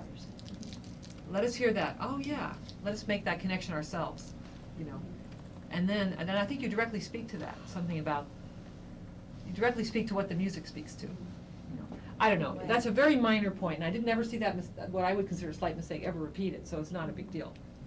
But to me, again, you make clear choices, you go for one or the other, and works, to me, it's more elegant that way. These are all kind of get down to be little choices that, how people feel about it is the big thing. I think that's a really good piece. I found the TV family a little startling. You know, when they sort of Oh, discount it yeah. as another possibility of Yeah, storytelling. people all reacted to that, right? Yeah. It's true, though. It is, yeah. I also liked your, you know, I've seen this a fair number of times now, but this time for some reason, and maybe it's because I'm also really tired, Right. but I liked your voice really the best of the three voices we heard. Uh-huh. I really wanted to listen to your voice more, the man's voice. And it sounds seemed a little slower, and it seemed a little clearer. You know, just that, the pace of Easier to that listen to. was really nice. I mean, like liked the it. opening woman's I did voice. too, very Very much. good. Very much. Yeah, me too, me too. Very The images are great. I liked it. All the images, all the wolves and that wolf pack is just so great. All those little wolves. Wonderful. They really are, and all the research that you've done to you know, it's really, see, a lot of that stuff, I think, you know, I think documentarians tend to trust visual less than they should, you know, and I think some of those visuals, you would get it without hearing a lot. Right. You know, you get this, the mythology and the symbolism and stuff. I mean, we'd almost have to really go through this again to be more specific. But I would always say, you know, like, don't tell us, let it be revealed. You know, don't tell us, let it be revealed to us. And you've done great research and you have great imagery, and trust that stuff. I mean, you have to tell us stuff too, but just, you know. So, what else people think? People think this, did people find this, what I'm saying, true or not so much? Good. I thought the first word that the narrator said jarred me. I mean, I know you were talking about some attention, but after that it was okay. It's almost like a nanosecond was dropped off so that it was abrupt. I thought your very first image of the wolf, you know, it was frozen and then it, you know, it was action and that was very, really good.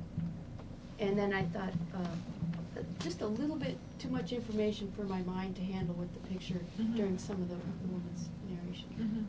Yeah, I found Otherwise, that too. great. I wanted to see a wolf howling in the beginning, the actual Yeah. the cliff scene or There's the full one, moon. there's two. Yeah. We did make a conscious decision not to do that because it's such a cliche, Yeah. and we thought shy away. Yeah, from I it. can Beginning understand itself it. is cliche, so. What? Why not use a cliche? Well, you know, I Well, guess, we you know, do it's it. funny, because being from the East, you know, I don't have too many cliches about wolves.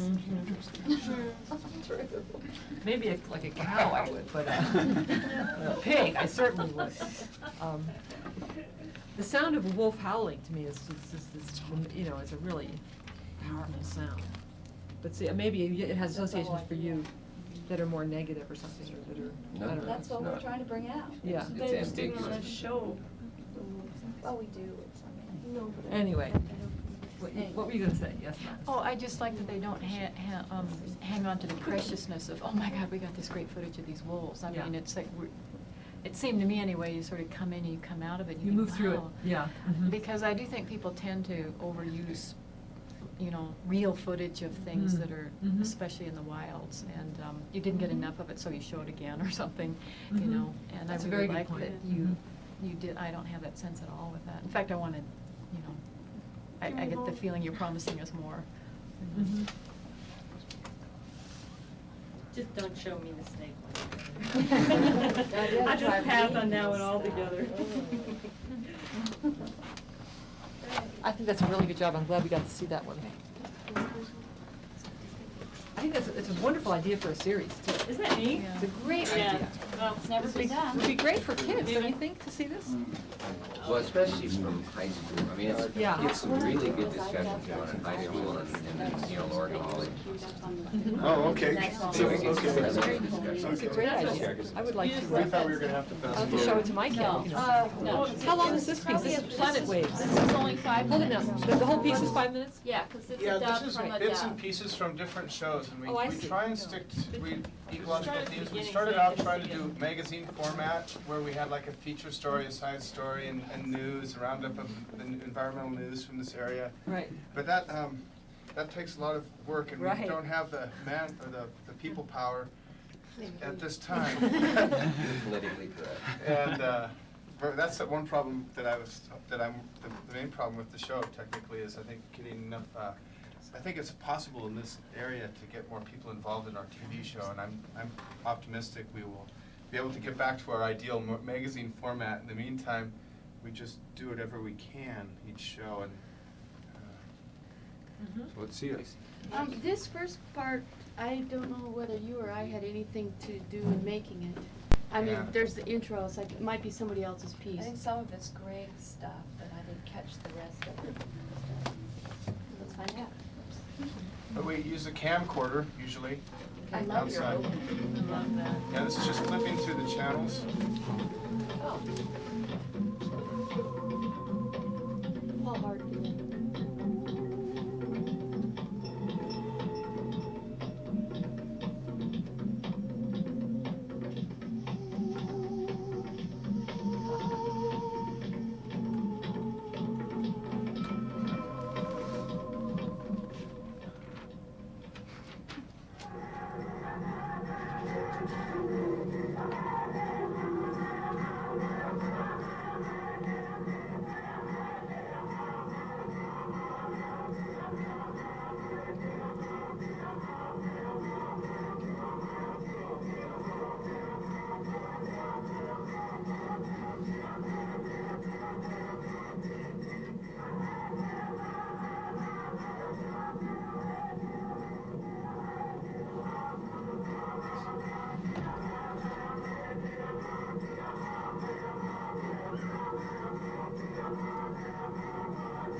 Blackleaf Canyon is one of many canyons in Montana's Rocky Mountain front.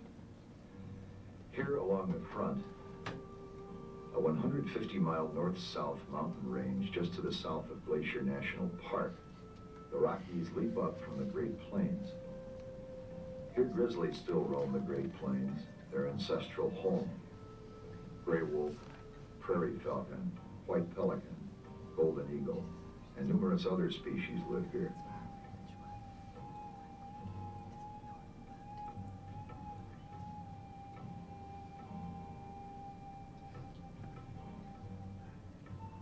Oil and gas development threaten the biological integrity of the front. In Blackleaf Canyon, oil and gas drilling have been proposed by the Bureau of Land Management. The planned project would include 14 gas wells, 36 miles of new pipeline, and 23 miles of roads. This would affect 40,000 acres of grizzly habitat in roadless land adjoining the Bob Marshall Wilderness.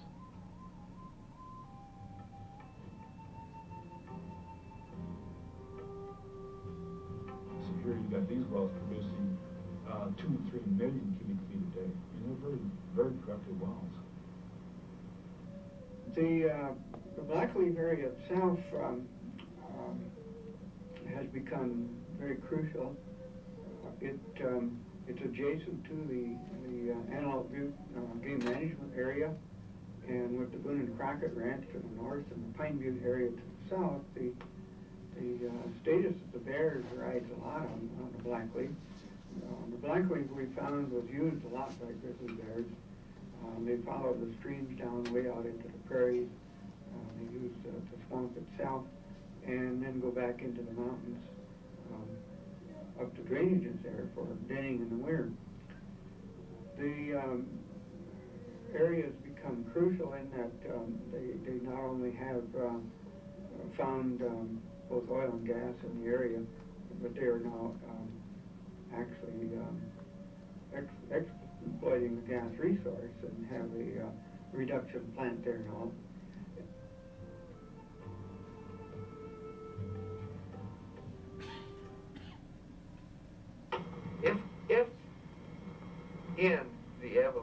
of our country. You know, we lose a animal or two, they become extinct. They become extinct because they're no longer needed. I mean, I really personally don't miss the saber-toothed tiger or the dinosaur. I mean, you know, we don't need them. And we're always undergoing change in our world, and people are, at this point, part of this ecosystem. The Alliance is a network of about 150 conservation groups and small businesses and individuals, and we're centered here, concerned about the Northern Rockies. We're trying to help protect some of the resources and some of the values that make this place a great place to live. We're talking about water quality, wildlife. Some of these things are great fishing and hunting opportunities. A lot of these things that we treasure are threatened now. There's a proposal in the U.S. Senate, and it was put together by Max Baucus and Conrad Burns, our two senators, and this proposal would release a lot of our remaining wild lands to development. And we're real concerned about it because the Northern Rockies here, this is the last place where we've got wildlife herds of this magnitude, where we have good trout fishing, where we have clean water, where we have opportunities for recreation. And the Baucus-Burns bill would release about 85% of these wild lands for development. On February 10th, 1992, Senator Max Baucus agreed to talk with local citizens at his office in downtown Missoula. The following discussion concerns the Baucus-Burns bill regarding wilderness in Montana.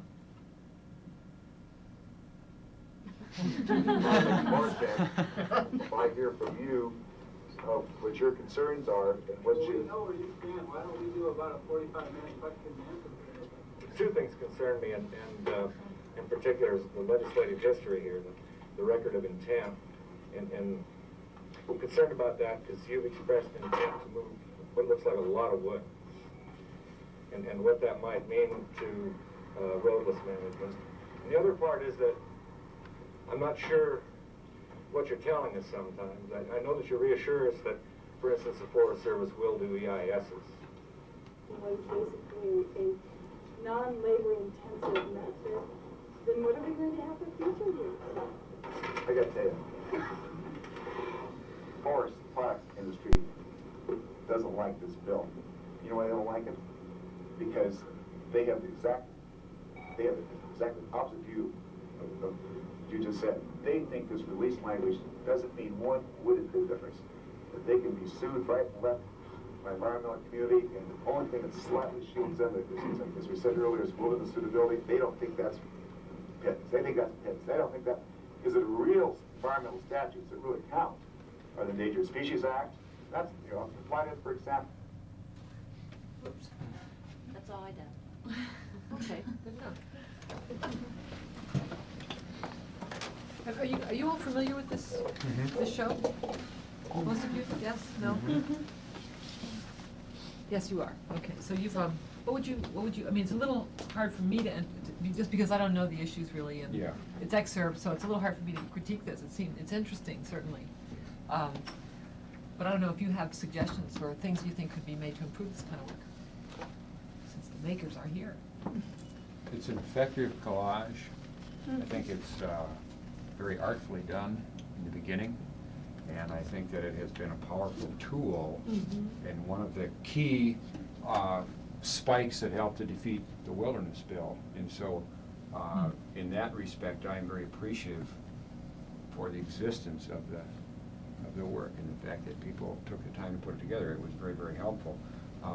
Coming from 12 years of history in Montana, I've been here 12 years, and knowing a little bit about the Indian heritage and hearing the sounds of the drumming and the noises and seeing the B-1 bomber. That was great. Clearly I understand, that hits home to me. So it was cohesive as far as I was concerned. I mean, it went boom, boom, boom in my mind, because I know, what's cooking.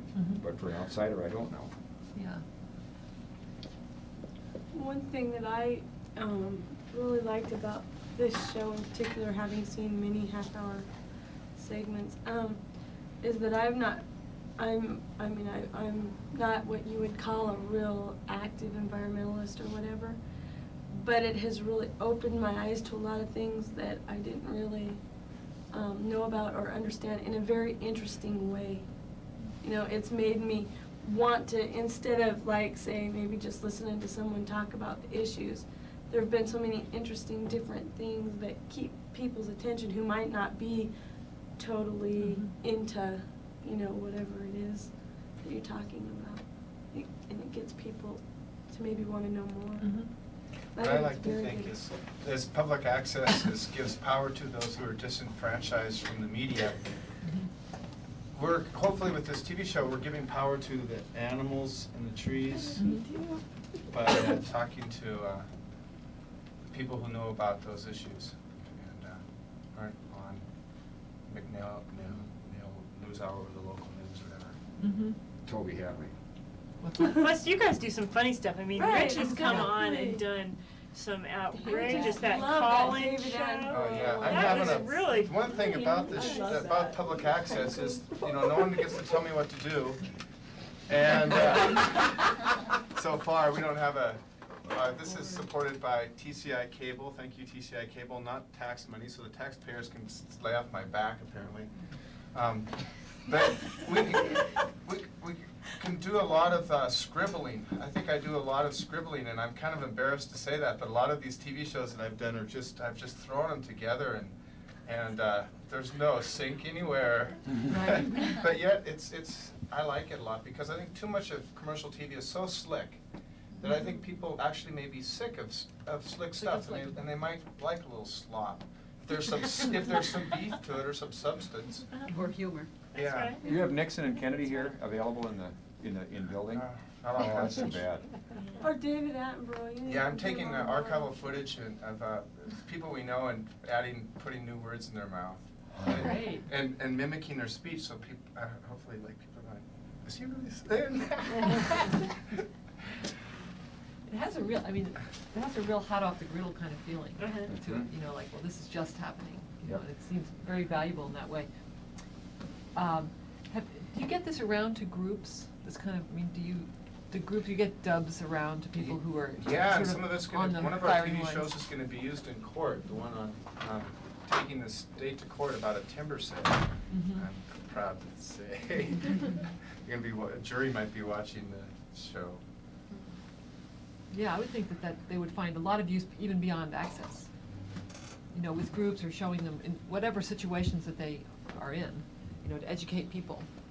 That's the only thing that I think of beyond what you've already done, which seems to me to be absolutely at the heart of what public access is all about. You know, what you've shown here, so I think it's great. I would love to see some of your funny stuff. Oh, it's great. Yeah. I would like to show some of this actually to folks back home, because I would say from what I've seen so far, the level of your work is sort of very high around here, which I would say must have to do with this is a really good facility, and trains you very well, and also that there's a lot of creative people here, and serious people here. Because I'm actually quite impressed at the level of the work that you've been showing. You know, I looked at a lot of access and other kinds of work by independents in Ohio, and it's generally not this good. Is there anything else? Are we done looking? I have one quick clip that's unedited, Okay. which is, Let's string it up. You know, let me just say for those remaining, if any of you have cards, or if you would like to put me on your mailing list, if you have, you know, if you're part of something that puts out information, I would love to stay in touch with a lot of you, with what you're doing. I'm sorry that I forgot mine, but Mary knows how to reach me. I mean, I would like to be kept abreast of your progress. this is the tail. And I will do the same for you, by the way. This is the tail interview. We got about 4 minutes, and we're Right. Cancer Alley, Louisiana, Samuel Jackson. Oh, this is one of those you were talking about, right? Yeah, good.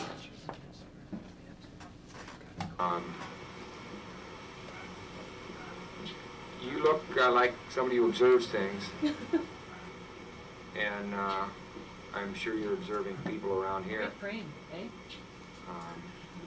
You notice things about people? About these chemicals? Yeah, see, they grew up with the chemical plants. The chemical plants started in the 50s, and the time when I was born. We grew up in the chemical age.